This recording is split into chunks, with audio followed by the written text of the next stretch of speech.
जय हिंद दोस्तों। तो आज का टॉपिक है कॉन्साइनमेंट। कॉन्साइनमेंट जो चैप्टर है इसको कॉन्सेप्चुअली समझना बहुत ही इंपॉर्टेंट है, क्योंकि अगर इसमें जो टर्मिनोलॉजी है वो अगर पहले कॉन्सेप्चुअली नहीं समझोगे तो समझ करना बहुत ही मुश्किल हो जाएगा, क्योंकि ये चैप्टर ही थोड़ा कॉम्प्लेक्स है, इसमें कॉम्प्लेक्सिटी ज्यादा है। ठीक है, तो इसलिए इसको कॉन्सेप्चुअली पहले से समझना बहुत इंपॉर्टेंट है। तो आज का जो वीडियो होगा वो कॉन्सेप्चुअल क्लैरिफिकेशन में दूंगा।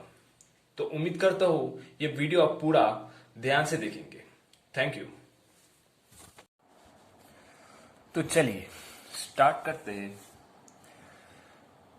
कॉन्साइनमेंट। तो इसको एक प्रैक्टिकल एग्जांपल से समझते हैं। सपोज मिस्टर ए जो कि प्रिंसिपल है एंड मिस्टर बी है जो कि एजेंट। एजेंट मतलब मिस्टर बी मिस्टर ए के बिहाफ में गुड्स सेल करेगा। ठीक है, तो मिस्टर ए है आगरा से एंड मिस्टर बी है बैरेली से, दोनों अलग जगह से। ठीक है, अब मिस्टर ए सेल करता है मोबाइल सेट सेल करता है। ठीक है, अब मिस्टर ए आगरा में सेल करता है, तो मिस्टर ए चाहता है वो बैरेली में भी वो गुड्स सेल करे। ठीक है, मिस्टर ए को बैरेली में गुड्स सेल करना है, तो मिस्टर ए ने अपॉइंट कर दिया एक एजेंट जो मिस्टर बी बैरेली से। ओके, अब कैसे गुड्स सेल होगा? मिस्टर ए पहले मोबाइल सेट मिस्टर बी को सेंड करेगा। अब मिस्टर बी मिस्टर ए के बिहाफ से यानी कि एज एन एजेंट बैरेली के मार्केट में वो मोबाइल सेट सेल करेगा। ठीक है, तो mister B acting as an agent of mister A. ठीक है, अब यहां पर जो मिस्टर ए मिस्टर बी को गुड सेल कर रहे हैं and mister B mister A के बिहाफ में सेल कर रहे हैं, इसको हम बोलेंगे कंसाइनमेंट। कंसाइनमेंट मतलब the transaction of sending goods by one person, मतलब मिस्टर ए यहां पर टू अनदर मतलब मिस्टर बी। हु मतलब कौन? मिस्टर बी जो सेल करता है goods on behalf of first person मतलब ए बी को गुड्स सेंड कर रहा है एंड बी ए के बिहाफ में जो सेल कर रहा है बैरेली में एज एन एजेंट, इसको ही हम बोलते हैं कंसाइनमेंट। ठीक है, अब कंसाइनर कौन होता है? The person who send goods is consignor, मतलब ए इज ए कंसाइनर जो गुड्स सेंड कर रहा है and person to whom and the person to whom goods are sent is consignee मतलब B। ठीक है, consigner हो गया A and consignee B। to whom goods are sent मतलब B को सेंड कर रहा है to whom, so B is a consignee। Okay, समझ में आई बात? क्या है consignment, consignor and consignee. Okay, अब देखो कुछ इंपॉर्टेंट पॉइंट कंसाइनमेंट का डिस्कस करते हैं। क्या बोला है? Only position is transferred and not ownership, मतलब ये जो मोबाइल सेट ए बी को सेंड कर रहा है, ठीक है, तो बी के पास जब बैरेली में ये गुड्स पहुंचेगा तो बी पोजीशन होगा बी के पास सिर्फ गुड्स का, ऐसा नहीं कि ओनरशिप बी के पास चला जाएगा। मतलब ये जो मोबाइल फोन होगा उसका ओनर तो मिस्टर ए ही रहेगा, there is principal, there is consignor.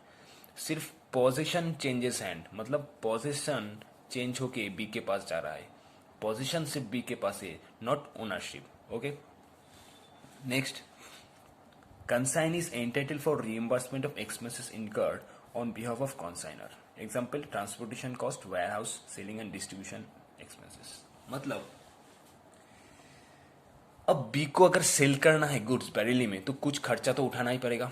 पहले ए से माल आता है बी के पास, अब सपोज बी वो गुड्स को एक वेयरहाउस में रखता है या फिर गोडाउन में रखता है, जो भी हो। ठीक है, तो वो रखने के लिए स्टोरिंग कॉस्ट अलग से लगेगा। Next, selling and distribution cost लगेगा, सेल्स पर्सन अपॉइंटमेंट करना पड़ेगा, और भी बहुत सारा सेलिंग एक्सपेंसेस इनकर करना पड़ेगा। ऐसे बहुत सारा एक्सपेंसेस है जो बी इनकर करेगा मोबाइल सेल करने के लिए ऑन बिहाफ ऑफ ए। ठीक है, तो बी क्या खुद के पॉकेट से देगा एक्सपेंसेस? Obviously no. खुद के पॉकेट से तो नहीं देगा, बी ए से ले लेगा एक्सपेंसेस, इसलिए बोला है देखो consignee that is B is entitled for reimbursement, मतलब ए से वो पैसा वापस ले लेगा, ठीक है, ऑफ एक्सपेंसेस जो इनकर कर रहा है B on behalf of A, sell करने की जो जो खर्चा जैसे selling and distribution, transportation, warehousing charge, ये सब B that is consignee A से वापस ले लेगा, दैट इज रीइंबर्समेंट कर लेगा, ठीक है, क्योंकि बी तो सेल कर रहा है ए के लिए, A is the actual seller, B as an agent कम कर रहा है, ठीक है, तो रीइंबर्समेंट ऑब्वियसली ले लेगा, ओके। अब consignor that is A will prepare a pro forma invoice to convey information regarding quality, varieties, ठीक है, prices, expenses incurred, सॉरी ये क्वांटिटी है, ठीक है। तो ए जब बी को गुड्स सेंड करेगा तो कुछ डॉक्यूमेंट्स तो सेंड करेंगे, ऐसा नहीं कि ए बी को सिर्फ गुड्स दे दिया, ले जाओ भाई ये मोबाइल सेट 100 मोबाइल सेट तुम मेरे से ले लो आगरा से आके और बैरेली में सेंड करो। बिजनेस में हर कोई ट्रांजैक्शन के लिए एक एविडेंस होता है, मतलब एविडेंस मतलब एक डॉक्यूमेंट्स होता है, ऐसे ही उन्हें डिस्कशन नहीं होता, पेपर वर्क में होता है सब। तो ए जब बी को गुड्स सेंड करेगा तो एक प्रोफार्मा इनवॉइस भेजेगा, इसको बोलते हैं प्रोफार्मा इनवॉइस, याद रखना, प्रोफार्मा इनवॉइस भेजेगा उसके साथ, ठीक है, कि कितना क्वांटिटी में भेज रहा हो, वेराइटीज क्या क्या है, सपोज 100 क्वांटिटी मतलब 100 मोबाइल फोन भेजा, उसमें वेराइटीज कौन सा है, मॉडल नंबर क्या क्या है उसका, कौन सा मॉडल भेजा है, ठीक है, प्राइसेस क्या है उसका टोटल, एक्सपेंसेस क्या क्या इनकर किया है मिस्टर ए ने ऑन दैट बिहाफ। तो ये प्रोफार्मा इनवॉइस में सब डिटेल लिखा हुआ रहेगा, ठीक है, ओके, इसको बोलते हैं प्रोफार्मा इनवॉइस। अब consignee will send account sales to consignor that is A periodically which contains information regarding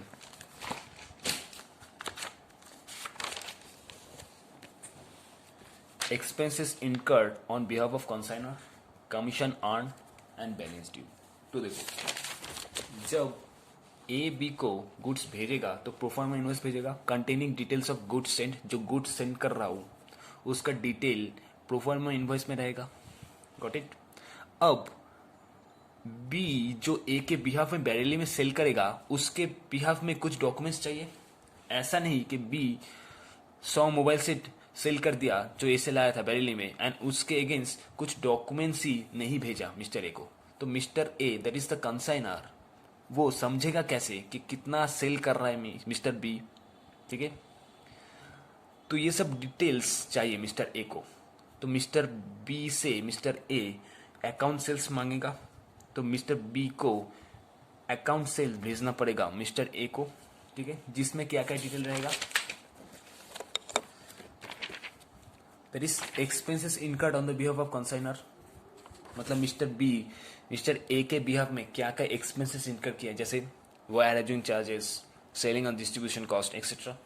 commission earn, कौन कमीशन अर्न करेंगे, mister B that is agent of mister A, जो कॉन्साइनी होगा obviously commission earn करेगा, ऐसे ही नहीं काम करेगा वो, उसका भी कुछ रेवेन्यू होना चाहिए मिस्टर बी को, ठीक है, उसको भी कुछ मिलना चाहिए, तो उसको क्या मिलेगा, इतना सारा काम करने के लिए कमीशन, ठीक है, एक फिक्स परसेंटेज ऑफ कमीशन होता है, कमीशन का भी अलग से मैं डिस्कस करूंगा। तो कमीशन होता है तो कमीशन मिलेगा, तो वो चीज़ लिखा हुआ रहेगा, ठीक है, अकाउंट सेल्स में।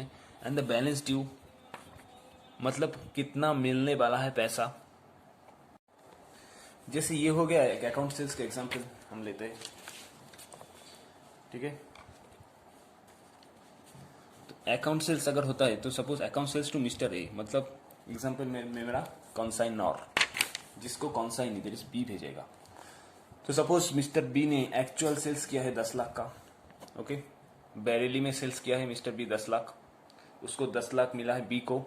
अब ये 10 लाख मिस्टर ए को भेजना पड़ेगा क्योंकि ये तो सेल किया है ए के बिहाफ में, तो पैसा जाएगा ए के पास, बी पैसा भेजेगा 10 लाख ए को, लेकिन पैसा भेजने से पहले कुछ एक्सपेंसेस जो इनकर किया है मिस्टर बी ने एंड मिस्टर बी का जो कमीशन ड्यू है वो लेस करेगा, फिर जो बैलेंस बचा हुआ है उसको भेजेगा मिस्टर ए को bye mister B.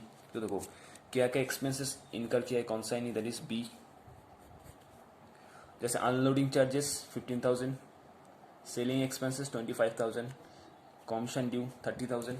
Okay, commission जो रेवेन्यू है मिस्टर बी का, जिसके लिए मिस्टर बी काम कर रहे हैं, तो वो भी डिडक्ट कर लेगा एक्चुअल सेल्स से। ठीक है, बैरेलिस के मार्केट से सेल्स हुआ है 10 लाख, उसके साथ लेस करेगा mister B that is consignee जो सेल करा है। तो 10 lakh minus all this that is 70,000 equals to 9,30,000। जो बचा हुआ है 9,30,000, इसको ही मिस्टर ए को रेमिट करेगा।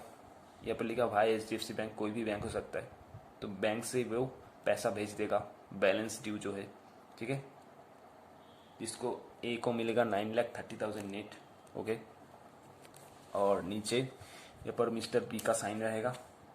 ओके, एंड डेट रहेगा। So this is example of account sales, ऐसे होता है अकाउंट सेल्स। ओके, होप यहाँ तक बेसिक कॉन्सेप्ट आपका पूरा क्लियर है। नेक्स्ट क्लास में इसको कंटिन्यू करेंगे। Thank you.